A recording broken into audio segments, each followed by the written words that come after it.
Hey y'all, I'm Shauna. Welcome in or welcome back to the channel and welcome to a new video. Today, we're talking about things I didn't buy. Sometimes this is in the line of I refuse to buy it on principle, or this is dumb shit. I shouldn't have bought it. Or sometimes it's stuff I really want and I need to be talked out of. This is perhaps a more combinatorial version of all of these things. So today I'm going to talk about stuff that I've wanted in a capacity and haven't or am not going to buy. There's like some of these where maybe in the future, but not now. I think this video is especially poignant because I'm doing No by August, and if you're doing No by August too, I hope this video is welcome. So let's get started. I have a few items here. I have 8. It might turn into more. We'll see. First on the list is a rugby shirt. I think it was in the spring, if not last fall, I wanted this exact rugby shirt. I forgot about it. And then I was on the Province of Canada website looking at shorts. They did not have my size and the colors that I wanted, which is fine. And then I was recalling, oh, the rugby shirt exists. I still think the rugby shirt is cute. I think that I would like it, and I also kind of think that I would wear it. I'm romanticizing the hell out of this shirt because I'm just thinking about fall and like how cute it would be to wear this shirt in the fall time and like going out with my tote bag that I have, and which I don't know where it is, by the way. I have a tote bag. It's my Cafe Good Luck tote bag. I don't know where it is. Okay, so I'm just romanticizing my life about how great my life is going to be with this shirt, how cute and fashionable I'm going to be. I think in this video you will see, this is an example of I do things that I talk about on this channel. I recognize that I am romanticizing my life and I'm romanticizing this thing and I'm aestheticizing it. That is what's selling me on the shirt. Do I think the shirt is cute? Yes, I like it. But it's all of the ways I'm envisioning my life with the shirt. And I don't think that the shirt makes total sense because I'm familiar with this brand and how they size things. It's an oversized fit and they tend to do a lot of unisex things, which is great for some people. I tend to like slimmer fits, and I have a strong suspicion that this is going to be baggy, oversized. Not strong suspicion. That's what the fit on the website is telling me, which means I'm not going to love the fit and I would probably have to do some alterations myself. And it's a striped rugby shirt. I don't know how to take in the sides of that well. I am currently doing some sewing projects very slowly. And I can tell you my sewing skills are not great. And this is an expensive shirt. I want to do it justice. Would I take it to a tailor? Probably. I don't think I would. I can tell you I am in the deep throes of wanting this. And I can at least say not now. Let's revisit this when the weather changes or closer. Let's revisit this in September. And by that point, my romanticizing and my throes of wanting will hopefully be less.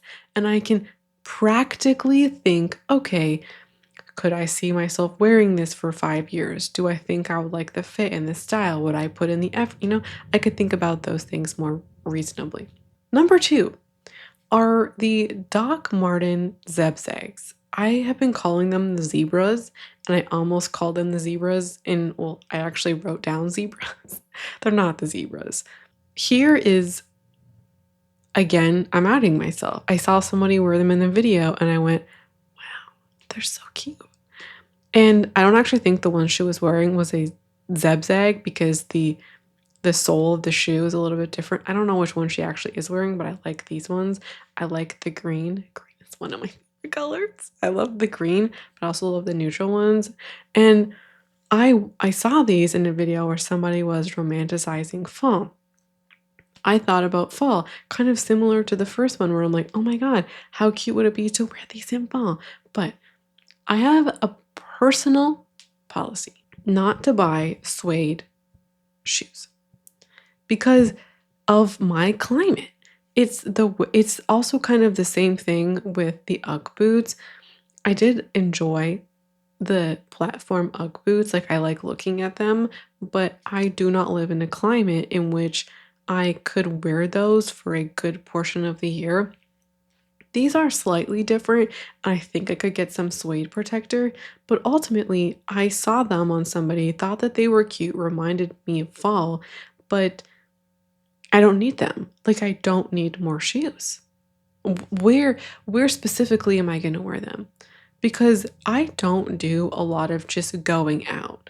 Like I go for, Monday to Friday or Monday to Sunday. Where do I go? For walks, to the gym. Sometimes my partner and I will go out for dates, not every week. I don't like go out and about where I'm imagining wearing these. So what's going to happen? They're not going to get worn. And I don't really foresee these being date shoes, maybe in some rare occasions, but not really. And then the more we get into fall, the more my partner and I like to go to the forest and go walking in the forest to enjoy the changing weather. So we're going to wear these even less. I like them aesthetically and I'm appreciating them. I just don't actually think they're going to have practical value in my life, wearable value. And I've seen so many cute outfits with these because I went after and I saw them on the Doc Martin website and then I saw them, people wearing them, and I was like, big mistake, girl, big mistake. So I don't think that I don't think that they're practical. All right. Next up are some band t-shirts. Number one, the band Camino. They're one of my favorite bands, and I found them in 2022, and they have been on my most listened to ever since.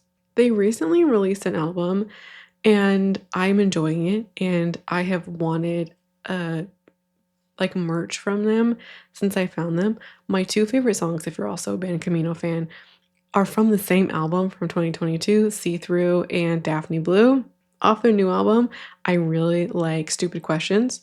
Oh, and Can't Go Back. The shipping for this is, and the total cost of this is kind of crazy to me. Like it's $70, it's $80. I wanted to get a Spice Girls t-shirt from the Spice Girls website. Another thing that's $70, $80. And I kind of go back and forth on it. Well, number one, I'm not buying this period because I'm on a no buy. That's such an easy. Uh, when I talk about no buys, I say that no buys sometimes don't actually teach you to say no because your answer is de facto no. You don't get to come to those conclusions yourself or decide what's worth the money, what's not, what I should or shouldn't buy.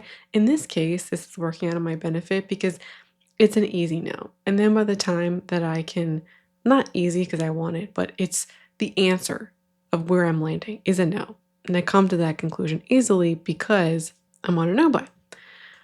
But I go back and forth about things like this because I was thinking, well, maybe I'll revisit this in the fall or September. And I had an instance like this in July and June of wanting a Spice Girls t-shirt.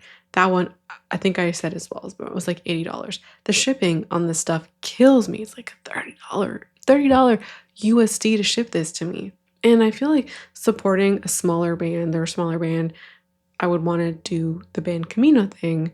Do I want this? Because I think that this is going to be something that I can rotate into my life, that it's going to be practical, that I'm going to wear it, and that I'm going to have long-term use out of it. Or is this the kind of thing that gets downgraded to loungewear very quickly? And something that it's of an interest of right now. And yes, over the past 3 years, I have a track record of supporting that band and liking them. Great. But I didn't even think about merch or much at all, until their new release and wanting that merch to say something about me or maybe my music taste or the aesthetics of it. But I don't personally need merch to enjoy the band. And yeah, the shipping and the overall cost for the t-shirt is kind of getting me a little bit.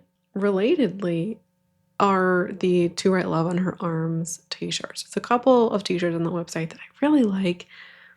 And I guess this kind of goes to the band Camino t-shirts too. I don't need more t-shirts. I really don't. I do enjoy graphic tee, and I have two that I think are gonna be replaced soon-ish, or that's what I've said for the last 2 years. I said that for spring, summer 2014 and 2015, and they're still doing fine. The white one has some yellowing on the underarms. The white one, I believe it's screen printed, where the printing is like within the fabric, not on top of it, like a plastic piece like the black one is. That one is peeling, but I still wear it. And if I bought any of these t-shirts, I wouldn't take these two out of rotation. So that's how I know that these aren't actually at the end of their life for me. And I think there are ways to repurpose them once they are. Like I could turn the white one into a tank top, which I could still wear, but the underarm portion would be removed. That way I could still wear it. I don't know that I would do that with the black one because of the plastic peeling, but I feel like that could be turned into like a patch or something for a bag. But neither of these are actually at the end of their t-shirt life. So they don't need to be replaced. It's just a justification that I tell myself in order to try to justify buying these t-shirts. And the To Write Love on Her Arms shirt is part of like a charitable cause that I really like and support. And I also have nostalgia when I was younger of wanting one of these shirts. This is a charity that came up in 2006. And around 2008, 2009 is when I first heard about them, and I have wanted one of these shirts ever since. I forgot about them for some years, but have since been reminded of them. And some of their designs are nice, but if I want to support the charity, I can donate to them directly the cost of the t-shirt with shipping. And in the eventuality that my current t-shirts, they they go out of rotation, that would be the time to then buy the t-shirt. I I think the charitable component that allows me to feel better about buying something that I don't ultimately need. A similar but different vein are books. This popped up, I think in maybe November or January when I made a different version of this video or previous version of this video. And every so often, I get caught up in the secondhand book thing, like Biblio or thrift books. And go down the rabbit hole of wanting to buy these books to educate myself, to learn more about a specific topic, mostly in the consumerism or environmental kind of realms.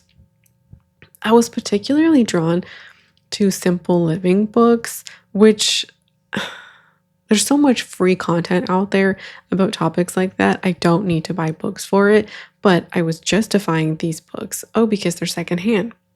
You're supporting a circular economy. They're not new. It's fine.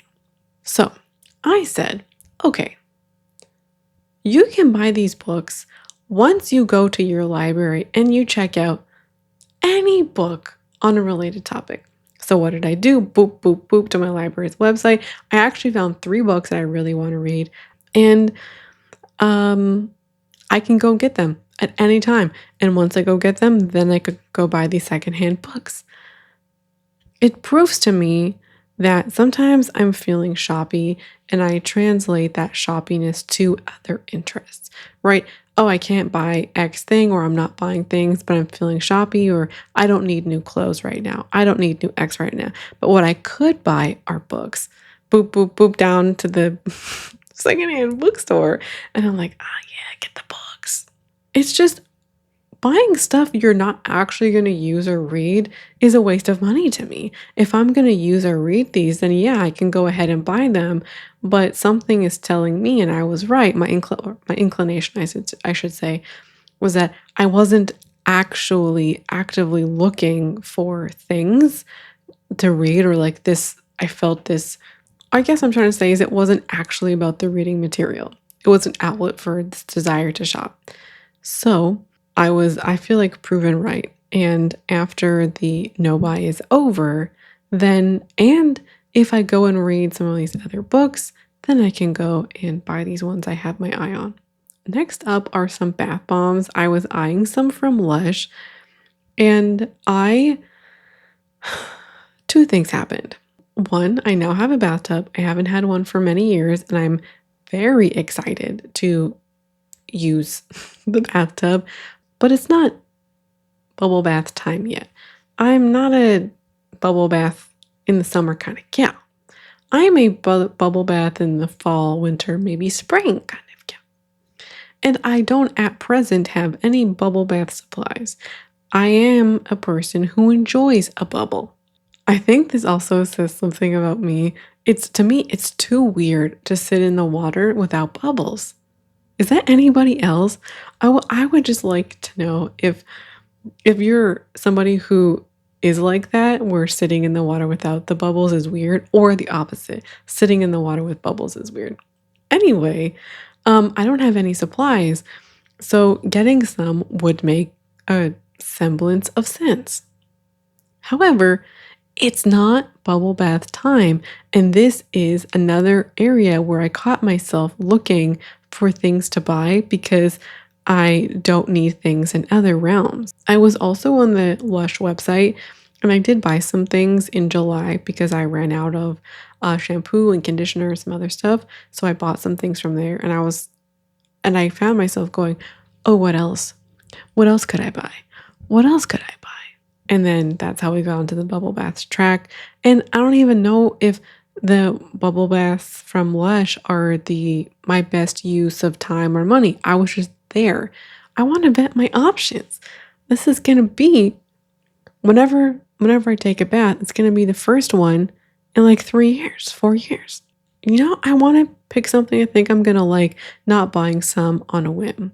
And so my desire to buy these was coming from a general desire to shop, which is not something that I indulge in. Kind of coming from that were soap making supplies. I have been watching some, I don't know if homesteading content is right. I don't think that's the right word. I've been watching people basically live off their land.